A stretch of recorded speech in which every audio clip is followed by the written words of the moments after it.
Hello everyone, my name is Dave Wood and I wanted to welcome you to today's Daily Shortcut episode where I'm excited to share practical knowledge on the art and the science of conflict resolution. As you allow the content of today's episode to be absorbed into your mind, I want you to remember the last time that you found yourself faced with a conflict. Was it internal or was it external? Could you recognize the source of the conflict? Is it still a mystery to you? And most importantly, did you resolve it? One of the most brilliant physicists in world history, Albert Einstein, said this. He said, "In the middle of difficulty lies opportunity." When a conflict is not resolved, it doesn't go away. It only actually goes underground. One of the things that I've had to deal with on a massive scale, because I deal with massive groups of people, is conflict that arises between people in the teams that I've been building. I have a unique perspective from dealing with both teams of affiliates and also corporate teams with employees and contractors, because each group thinks about everything just a little bit differently. I find it useful to organize kinds of teams into two main core groups. Group number one is volunteer teams. Volunteer teams are groups of people who aren't required to show up, such as affiliate teams, maybe a church congregation, guests at a party, event attendees, and all other groups of people who you have to inspire to be there, and you don't have any sort of obligation that you give to them to show up. For example, someone is a volunteer when they join the armed forces, but after they join, they're obligated for the term of their contract to be in the armed forces. Employees are obligated to follow assignments from their employer until they terminate their employment or they get fired. Group number two is actually contract teams. I use the term contract teams to cast a wide net into any group of people that's obligated to show up to fulfill duties or assignments. This would be maybe an employee, a contractor, a service provider, or another group of people who are fulfilling on a contract or getting paid for completing an assignment that they've agreed to. The motivational structure of each of the people in the different groups is actually different, and there are certain things that you would have to have appear in one group that you wouldn't have appear in another group. For example, in a volunteer team, there's not really any kind of enforceable punishment for not doing something other than maybe you won't ask them to do it again next time because they didn't do it, right? With employees or with contractors and with service providers, there are specific, defined negative consequences for doing something wrong or maybe not filling on assignment. There are also different kinds of conflicts that arise in each kind of group. In a Christian church, for example, if someone doesn't like the pastor, they might just go to a different church. If you don't like an employer and you still want to get paid, you can't exactly do the same thing. You can, but it's a little bit more complex. In my profession, people stay because they want to be here. And if they want, they can go too. There's certain rules and there's social structures that are in place to protect the organization from malicious behaviors. But ultimately, the choice of how someone behaves is their own. Ultimately, I want to work with Volunteer Army because people are with us because they're in love with the vision of what we do, and they'll stick around and they'll work through problems with us.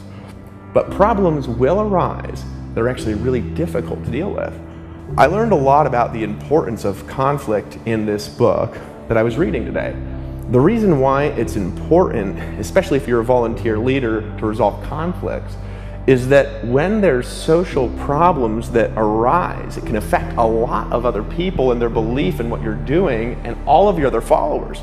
Here are some important concepts that will actually help you resolve conflicts and create better, more thriving teams. First, people are not what they do. It's the person who decides how they act and behave, not a behavior that decides to be a person. I've learned that the majority of human beings have good intentions at the core of their being, which is oftentimes kind of disguised by the pain they're in when they're engaged in behavior that actually is hurting other people. Assuming that people are always doing their best what they can with their current emotional resources is a presupposition that implies forgiveness, no matter what somebody else has done. Remember that people are not perfect. Oren says this, he says, even when leaders are operating with character, conflicts will still arise. Assuming forgiveness in relationships allows you to move past the past and create a new future with the people that you actually care about. If you're willing to change and grow together, anything is possible at all. Anything. Second, there are certain relationship patterns that destroy even great friendships and you can't allow. Oren calls them bombs, which includes violence, silence, and abuse. Everyone should make it a rule that if a person thinks about a hurt more than once, not being able to forgive the other party, he should actually address that issue really fast. He should address it promptly. Silence is not dealing with something directly and you avoid it instead. A behavior Oren calls cowardice. His description of violence is not limited to physical. It also refers to abusive language like threats, name-calling, belittling, and other psychologically damaging relationship patterns. Third, communication triangulation. This is something that I've always referred to as the victim triangle. The victim triangle is a pattern that's ran by everyone at one point or another in their life. None of us are perfect, and we have to learn our way out of some point of this pattern. The victim triangle kind of looks like this. You've got the victim right at the top, and you've always got somebody hurting them and always got somebody saving them. In other words, they're never responsible for their own behavior. Triangulation is a little different than just the victim triangle. Triangulation is when someone running this pattern actually pulls you into it, a pattern of communication called gossip that eats its way through organizations, relationships, and destroys them from rumors.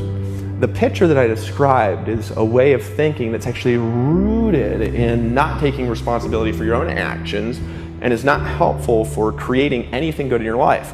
The victim goes around dumping on the unknown poor victim listener, dragging them into a conflict that's actually not theirs.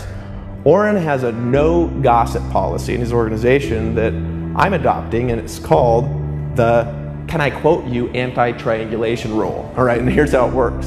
When someone comes up and they start a gossip pattern and they say, oh, this person did this or that, putting a blame on a third party that's not present, you just ask this: can I quote you when I'm talking to Jim?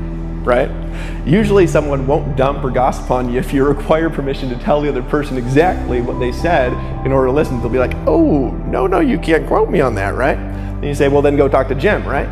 You then ask the person if they'd like to solve the problem and have a face-to-face meeting with the other person who's the assumed source of the conflict. Now, there's 5 steps to healthy conflict resolution, and they work like this. Step number 1, you want to affirm the relationship. Come together with a desire to maintain and improve the relationship, affirming why it's important to resolve the conflict. Number 2, you actually want to seek to understand. Oren emphasizes listening without the intention of proving yourself right, seeking to truly connect with and understand the other person's point of view. Number 3, seek to be understood. Only after you've completely understood and affirmed the problem, seek to help then the other person understand why you did what you did and your part, which you have, in the conflict. Number 4, own responsibility by apologizing.